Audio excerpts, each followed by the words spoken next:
Let's do some example problems here. So we have the perimeter of each of the outer triangles is 30. So for example, if I took the sum of this side, and that side, I will get 30. And that's true of all of these outer triangles, these 5 outer triangles. They then tell us that the perimeter of FGHIJ, so FGHIJ, the perimeter of this pentagon right over here is 50. So if I add up that side, plus that side, plus that side, plus that side, plus that side, I get 50.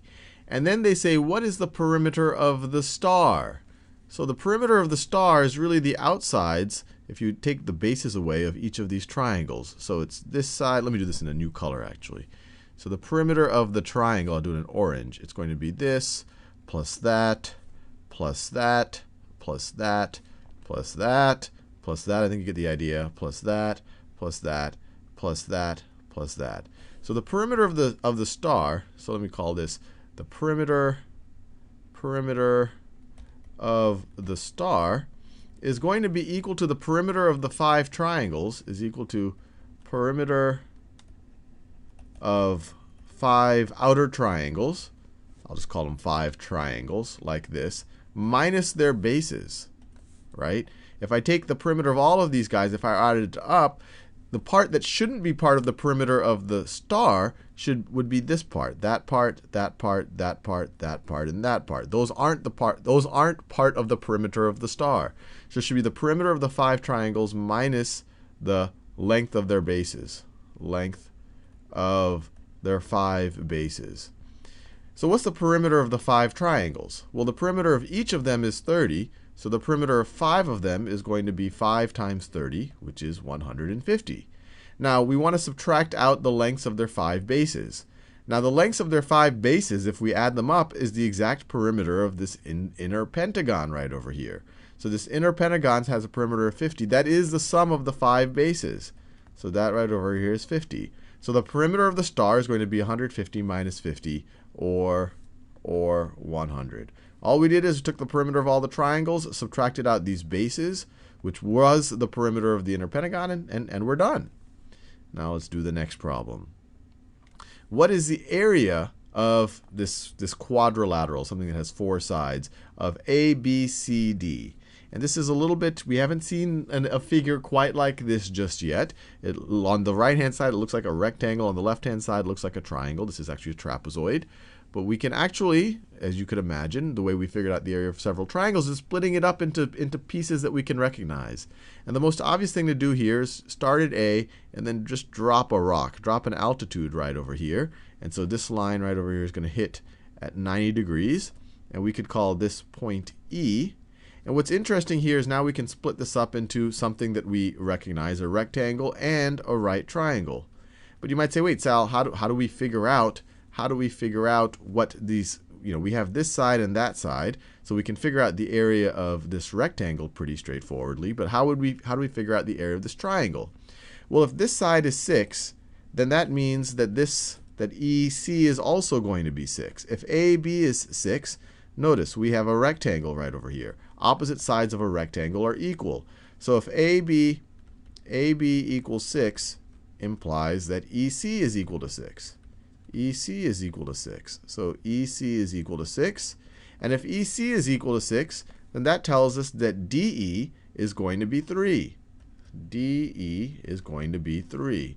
This distance right over here is going to be 3. And we know that because if this is 6, this has to be something that we add to 6 to get 9. 9 was the length of the entire base of this figure right over here. 9 was this entire distance. So 9 minus 6 gives us the 3. And now we have all the information that we need to figure out the area. The area of this part right over here, this rectangle, is just going to be 6 times 7.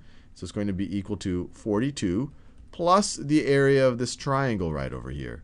Plus the area of this triangle right over here. And that's 1/2 base times height. 1/2. The base over here is 3. 1/2 times 3. And the height over here is, once again, it's going to be 7. This is a rectangle. Opposite sides are equal. So if this is 7, then this is also going to be 7. 1/2 times 3 times 7. So it's going to be 42. Let's see. 3 times 7 is 21. 21 divided by 2 is 10.5. 10.5. So this is going to be equal to 52.5. 52.5 is the area of this entire figure. Let's do one more. So here I have a bizarre looking shape, and we need to figure out its perimeter. And at first it seems very daunting because they've only given us this side, and they've also only given us this side right over here. And one thing that we are allowed to assume in this, and you don't always have to make, you can't always make that assumption, and I just didn't draw it here ahead of time just because it would have really crowded out this diagram, is that all of the angles in this diagram are right angles. So I could have drawn a right angle here, right angle here, right angle there, right angle there, but as you can see, it kind of makes things a little bit, messy. But how do we figure out the perimeter if we don't know these little distances, here? And the secret here is to kind of shift the sides, because all we want to care about is the sum of the sides. So what I'm going to do is a little exercise in shifting the sides. So this side right over here, I'm going to shift it and put it right up there. Then this side right over here, this length right over here, I'm going to shift it and put it right over there. Then, let me keep using different colors. Then this side right over here, I'm going to shift it and put it right up here. Then finally, I'm going to have this side right over here. I can shift it and put it right over there. And I think you see what's going on now. Now all of these sides combined are going to be the same as this side, where I'm kind of building, even though this thing wasn't a rectangle, its perimeter is going to be a little bit interesting, although we're going to have to think about this 2 right over here. Now let's think about all of these sides that are going up and down. So this side, I can shift it all the way to the right and go right over here. Let me make it clear. This orange side goes all the way to the end, right? That's just the exact same orange side. Now this white side, I can shift all the way to the right over there. Then this green side, I can shift right over there. And then I can shift this. Actually, let me not shift that green side yet. Let me just leave that green side. So I haven't done anything yet. Let me be clear. I haven't done anything yet with that and that. I haven't shifted them over. And let me take this side right over here and shift it over. So let me take this entire thing and shift it over there. And shift it over there. So before I count these two pieces right over here, and we know that they each have length 2. These are all 90-degree angles, so this has length 2, this has length 2. Before I count those two pieces, I've shifted everything else so I was able to form a rectangle. So at least just counting everything else, I have 7 plus 6. Let me say 7 plus 6. All of these combined are also going to be 7 plus 7. And then all of these characters combined are also going to be 6 plus 6. And then finally, I have this 2 right here that I haven't counted before. This 2 plus this 2 plus this 2. And then we have our perimeter. So what does this give us? 7 plus 6 is 13, plus 7 is 20, plus 6 is 26, plus 4 more is equal to 30. And we're done.